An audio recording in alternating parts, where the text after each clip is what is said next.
Bismillah. Assalamualaikum warahmatullahi wabarakatuh.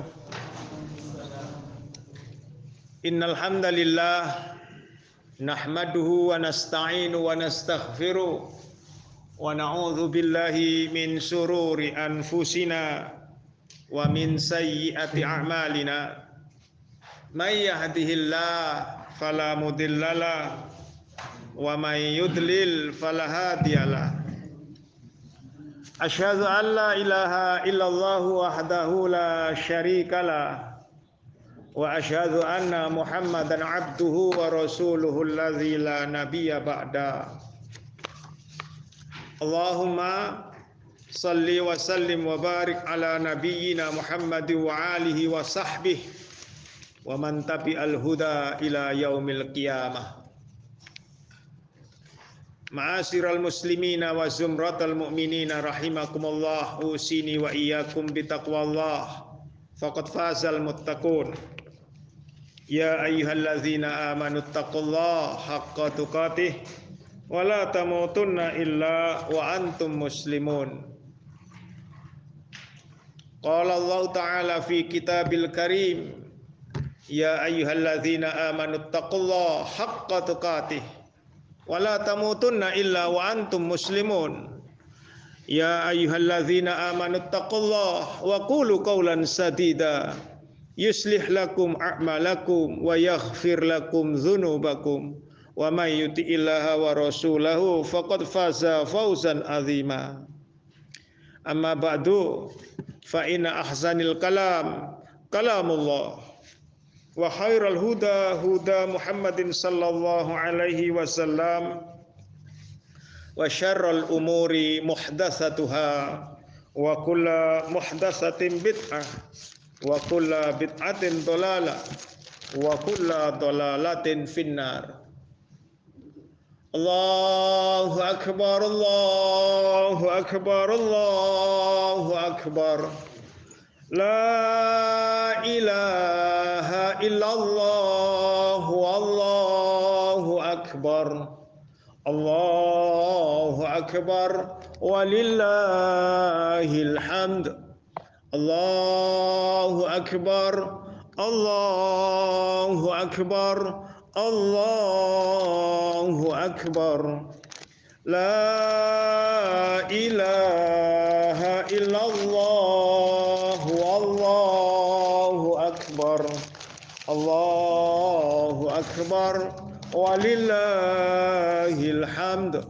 Allahu akbar, Allahu akbar, Allahu akbar. La ilaha illallah wallahu akbar. Allahu akbar walillahil hamd.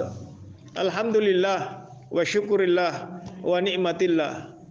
Ma'asyiral muslimina wa zumratal mu'minin, ma'afillah rahimani wa rahimakumullah, akramakumullah, a'izzakumullah. Alhamdulillah, thumma alhamdulillah.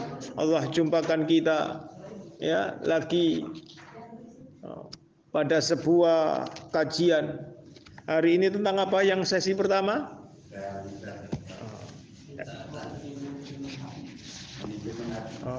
Ensiklopedia Fikul Qulub ya, Mausu'ah Fikul Qulub, Masya Allah ya.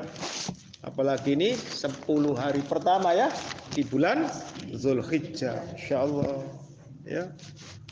Silakan tafadhol melanjutkan. Halaman berapa itu?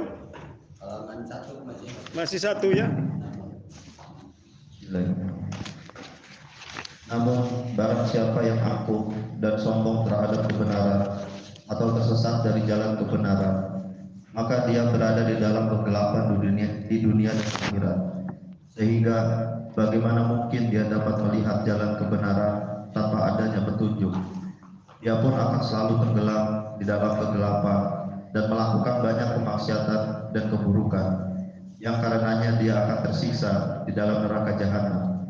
Allah Ta'ala berfirman, yang artinya, dan barang siapa buta hatinya di dunia, maka di akhirat dia akan buta dan tersesat jauh dari dari jalan orang yang benar.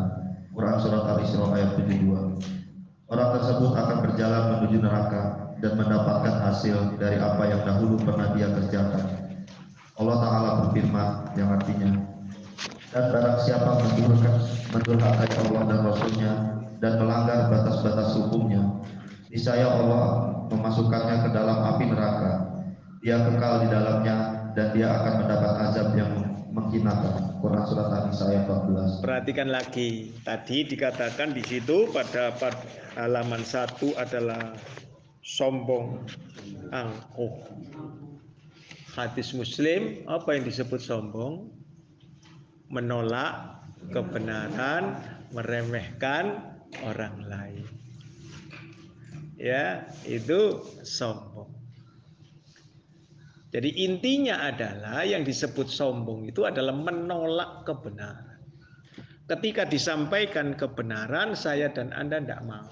Akal kita yang jalan tidak menolak, maka sudah sombong. Nah, ketika sombong itu apa dulu yang disampaikan? Sunnah Nabi Sallallahu Alaihi Wasallam, maka dia meremehkan Rasulullah.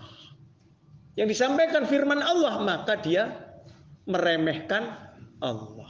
Lah, seberapa jauh dia meremehkan Allah, meremehkan Rasulullah Sallallahu Alaihi Wasallam?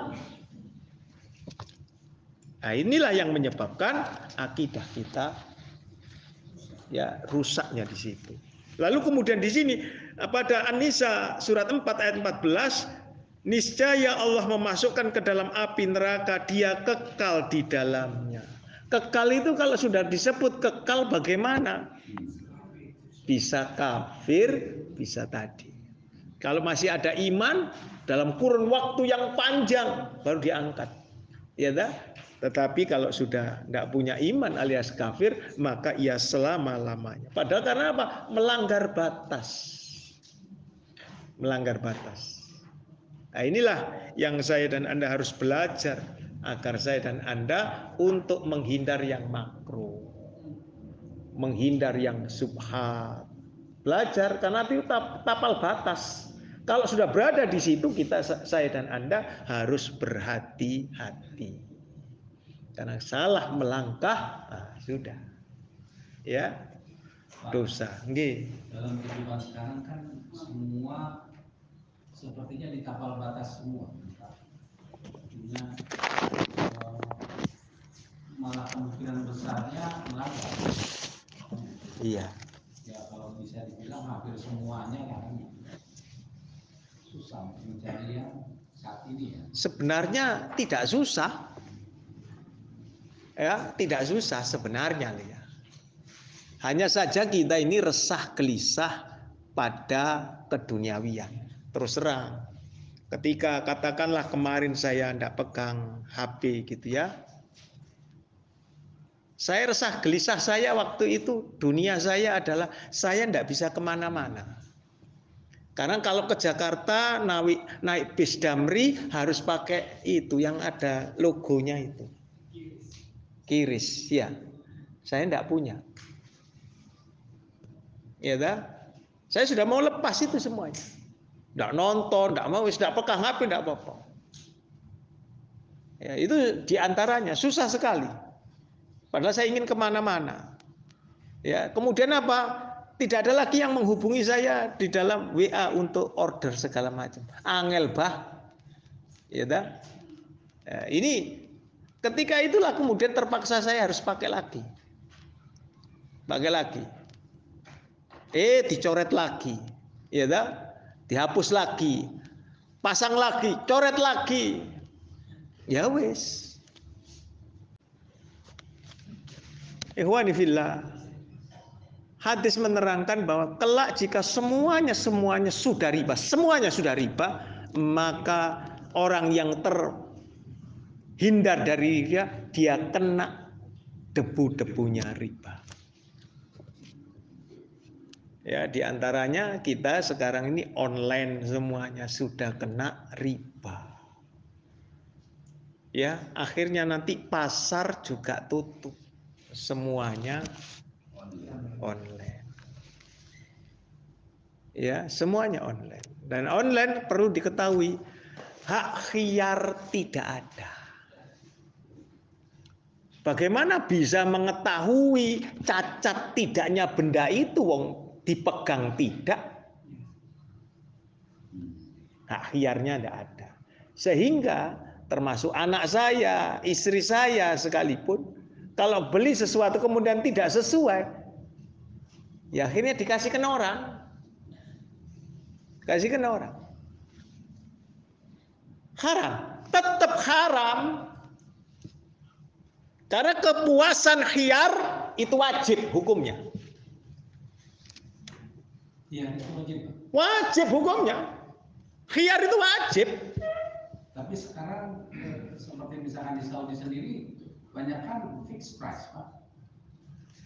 Fixed price itu begini, khiyar itu memilih minimal. Kalau perkara harga, dia bersikukuh, tidak ada masalah. Tetapi memilih, sampai seperti katakanlah ke Alfamart, Indomaret gitu ya, Anda memilih mana coklat yang bagus dan yang tidak, sama-sama silver queen-nya, Anda memilih. Nanti Anda bawa ke kasir. Kalau online, tidak ada. Dibalikin, Pak. Ya, dibalikin belum tentu apanya yang cacat, kan sesuai. Listnya sudah sesuai. Ya, inilah saya dan Anda kena debunya riba. Itu riba. Riba. Sama baca lagi tentang al-buyu. Ya, tentang al-buyu. Jika hak khiyar sudah tidak ada, yang namanya horor, dalam ini istilahnya al-buyu, horor sudah ribawi. Ya, Allah menurunkan apa? Pandemi. Dari pandemi itulah kita mulai nggak kemana-mana kan? Semuanya serba online. Lah nek makanan, ya toh, Anda ndak mungkin ngincipi ketoprak ya ketoprak. Perkara enak atau tidak, nomor 80 memang Anda membelinya ketoprak bukan membeli rasa toh. Kalau membeli rasa tak coba dulu. Sama dengan Anda ke apotek, Anda sakit, saya coba dulu. Kalau saya sembuh, baru saya beli. Coba begitu. Ya kan? Yang Anda beli hanya obatnya. Paracetamol, selesai. Mereknya apa ya terserah situ. Ya, yang ada apa? Baru milih kita. Nah, inilah. Maka saya dan Anda kena debu-debunya riba. Ya, nah, saya tidak mau yang seperti itu. Semaksimal mungkin saya tidak hindari saya. Ya, kalau perlu jalan. Mau kalau dititipi buku, kalau nggak suka Surabaya, saya tidak males lah. Wis golek dhewe. Ya, karena khawatir itu tadi.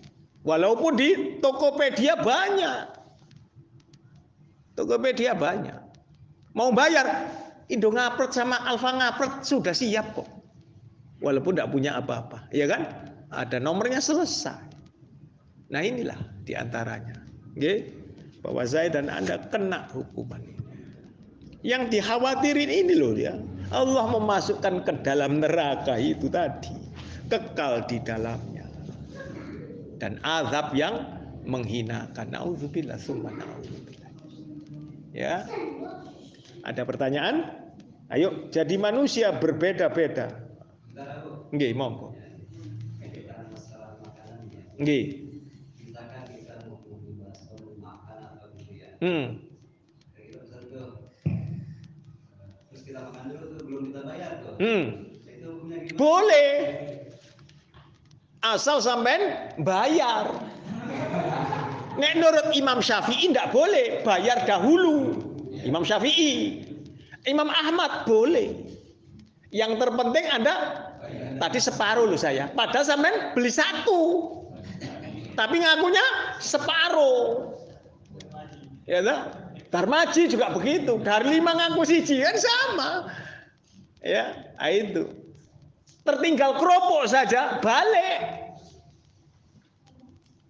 Ya, inilah.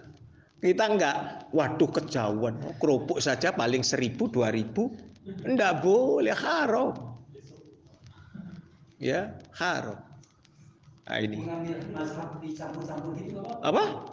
Mengambil mazhab kan untuk beribadah kita mengacu ke Imam Syafi'i. Iya. Untuk hal yang seperti Iya. Imam Ahmad kita Iya. campur apa? Wah, saya mau tanya, Imam Ahmad dasarnya ke siapa? Apa dia ngarang sendiri atau bagaimana? Terpenting adalah di situ Anda bayar dahulu atau bayar belakangan tidak ada masalah. Yang terpenting jujur Anda bayar. Contoh ya, contoh. Saya nitipin herbal ini. Bayar suka-suka, sukarela. Suka-suka. Ya tak? Ketika Abu, ini bagaimana nanti uangnya? 50-50. Nek terima 10.000, kamu 5.000, saya 5.000. Padahal jumlahnya yang saya serahkan 100 piece. Seandainya kumpul cuma 10.000, yang lainnya kan ibaratnya nggak bayar. Ya nggak apa-apa, tandanya dia nggak bisa baca tulisan. Bayar sukarela, bukan gratis kan gitu toh. Tetapi realita nggak mau bayar, temen sendiri. Ya mohon maaf ini. 50. Masih minta, tak kasih lagi. Ya, karena tujuan saya tidak cuma satu. Ya, tandanya dia tidak baca apa artinya bayar sukarela, bukan gratis. Pokoknya bayar kan begitu. Ya, nanti join dengan orang yang yang menyalurkannya. Bagaimana? 50-50 saya bilang. Kamu dapat 2.000, 1.000 beres. Tidak ada masalah, maafi muskilah. Tapi realitanya itu tadi. Ya. Nah ini. Kadang orang harus saya yang pasti harganya berapa? Begitu ya. Lah sampean minta berapa? Mampu sampean berapa? 2.000, bayar 2.000. Nanti terlalu rendah, tidak apa-apa. Wong namanya seikhlasnya. Tidak ada masalah, maafi muskilah. Ya inilah yang terjadi. Ya, banyak hal. Nah, timbangannya yang tersesat dari jalan kebenaran itu apabila keluar dari Quran Sunnah. Padahal kita kan keluar dari Quran dan Sunnah sebab tidak ada pertolongan dan karunia-Nya Allah. Kalau ada pertolongan dan karunia-Nya Allah berdasarkan surat 24 ayat 21, maka Allah menghindarkan saya dan Anda berbuat keburukan. Ya kan? Jadi saya dan Anda terhindar dari berbuat keburukan atau berbuat kebajikan itu karena karunia dan rahmatnya Allah. Surat 24 ayat 21. Ya, ini. Jadi sesungguhnya saya dan Anda tidak bisa lepas dari karunia-Nya Allah. Saya sampai berpikir betapa besar karunia dan rahmatnya Allah kepada kita. Nah, itu saja. Karena tadi dikatakan hati loh ya, tadi surat apa sebelumnya itu ya. Al-Isra ya, hati sudah. Masa kalau sudah hati yang mati wah susah. Ya. Dan barang siapa yang buta hatinya di dunia. Oh, bukan matanya tetapi buta hatinya. Ya, maka di akhirat dia. Kenapa buta? Terus dia. Sudah tahu melanggar itu terus saja. Tandanya buta. Tapi kan tidak mau dikatakan buta hati, buta mata. Ya, terus itulah manusia. Ya, gelap hatinya sudah. Ada lagi? Ya, nggih. Ini orang yang tidak mau berdoa juga dikatakan sombong. Lalu korelasinya apa? Naam. Ya. Orang yang tidak mau berdoa, tandanya dia tidak butuh Allah. Itu adalah perkataan sufi. Ketika saya belajar sufisme, ya, Naqsabandiyah, Rifaiyah, Sattariyah, Tijaniyah, itu tidak perlu memohon. Cukup kita ini karena sudah disediakan oleh Allah. Apa yang kita cukup zikir saja kepada Allah. Puji Allah. Jangan meminta-minta. Ini sufisme. Karena Allah sudah menyediakan untuk kita semuanya. Saya pikir benar ya. Nikmat Allah sudah sangat banyak kepada kita. Belum meminta sudah dikasih oleh Allah. Iya ya. Akal. Ra'yu. Quran surat 2 ayat 186. Ya toh? Lalu Quran surat 40 ayat 60. Ud'uni astajib lakum. Dan yang lainnya banyak sekali. Loh, saya disuruh memohon kok. Dan Allah suka kalau hambanya untuk memohon. Termasuk memohon taubat dan maghfirah. Loh. Kalau sudah itu perintah, ya sudah. Laksanakan. Perkara kemudian nanti ditangguhkan, ya lah, permintaannya, maafi muskilah. Kita sudah belajar ad-da'wah dakwah ya pada pasal pertama, selama manusia tidak tergesa-gesa. Selesai, mutafakun alaih. Nah, inilah. Nah, ada lagi pertanyaan yang Masya Allah ya. Termasuk orang yang mau sujud ya, sombong, orang yang mau sholat. Oh iya. Bedakan orang yang nggak mau sujud dengan orang yang nggak mau sholat dulu ya. Bedakan. Kalau sujud, saya khawatir tadi pikiran saya sujud tilawah. Sujud tilawah sunnah kan? Ya dah. Tapi kalau tidak mau sholat, nah, ya, cuman saya angkat topi bagi mereka yang tidak mau sholat atau menolak sholat walaupun dia Islam. Kenapa angkat topi? Karena dia sudah memastikan dirinya masuk surga. Sedangkan saya belum, tadi saya harus berusaha. Nabi saja merasa dirinya belum masuk surga. Padahal pernah melihat surga. Tetapi beliau, ada lagi perkataan sufi, mohon maaf ini, tasawuf. Ya, hakikat, tauhid itu hakikat. Lalu kemudian Anda mengetahui tentang al-buyu, sholat, puasa, itu adalah syariat. Lalu hanya seputar kulit-kulitnya saja. Kita belajar selama ini kulit, katanya begitu. Jadi Rasulullah hanya ngajar yang kulit-kulitnya tok.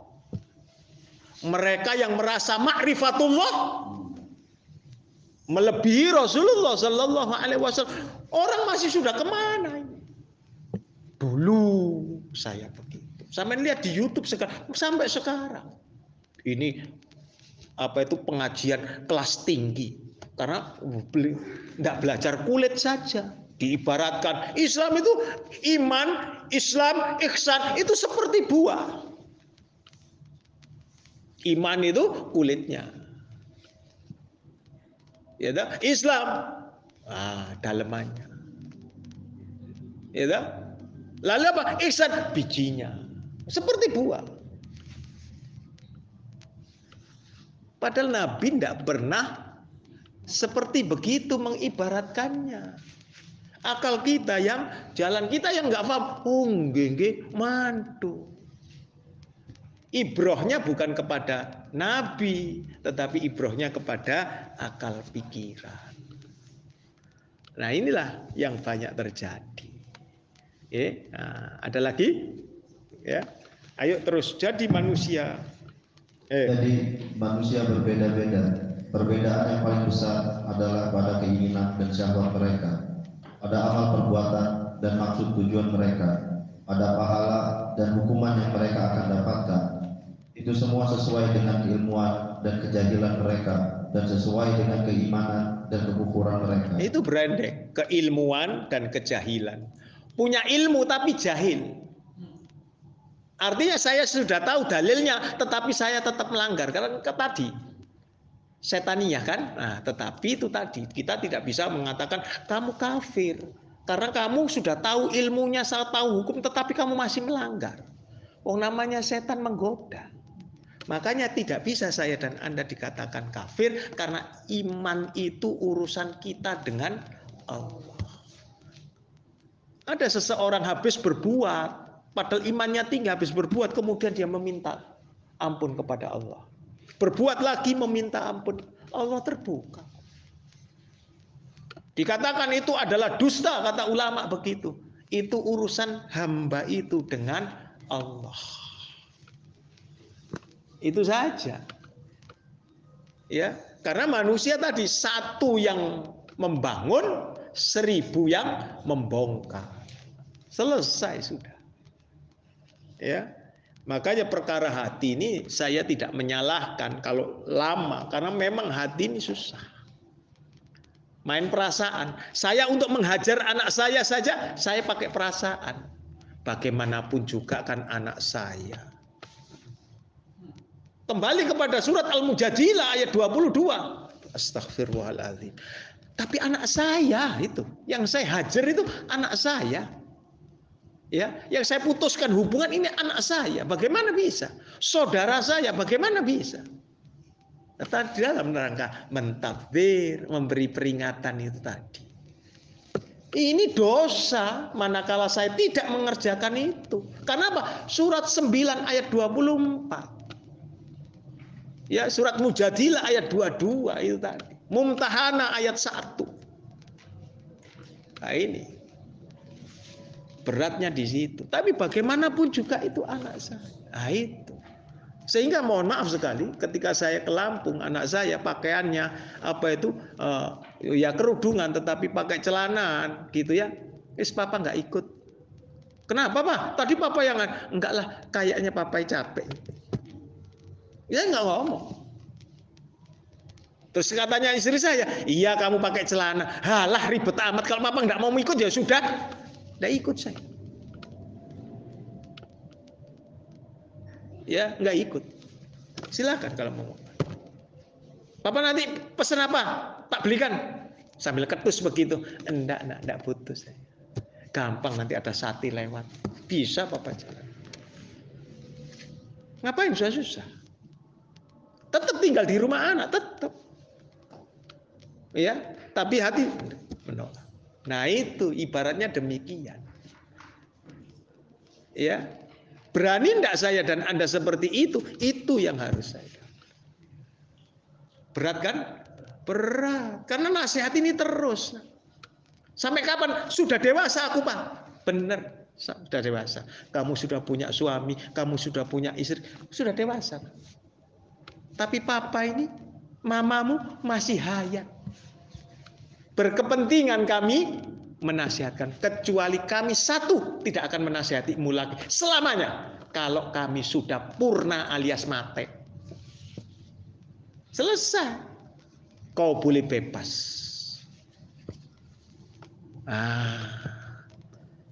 Jadi itu. Jadi ketika ada, mohon maaf sih, ada ini sahabat saya, suami istri.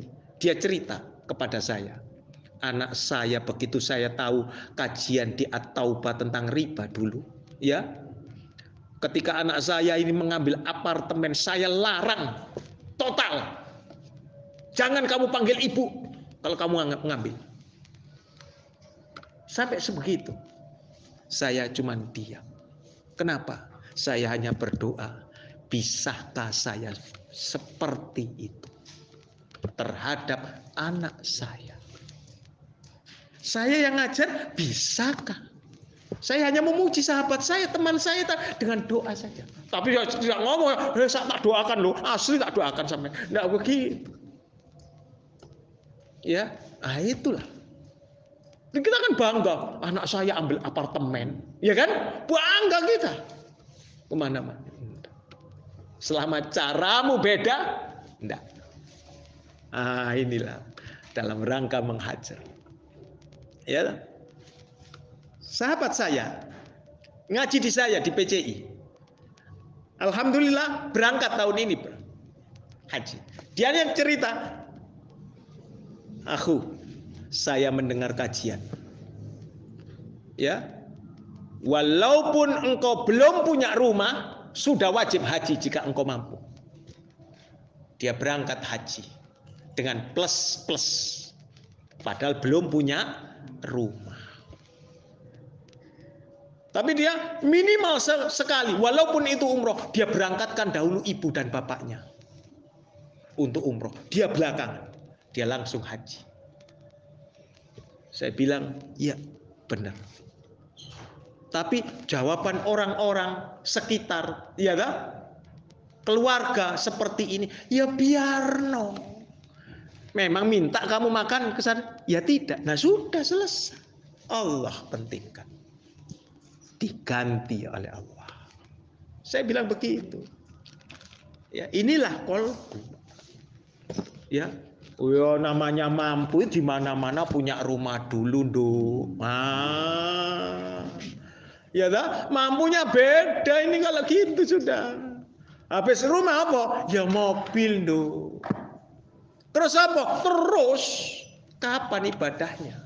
Nanti kalau sudah sepuh, ngadep pensiun, baru berangkat.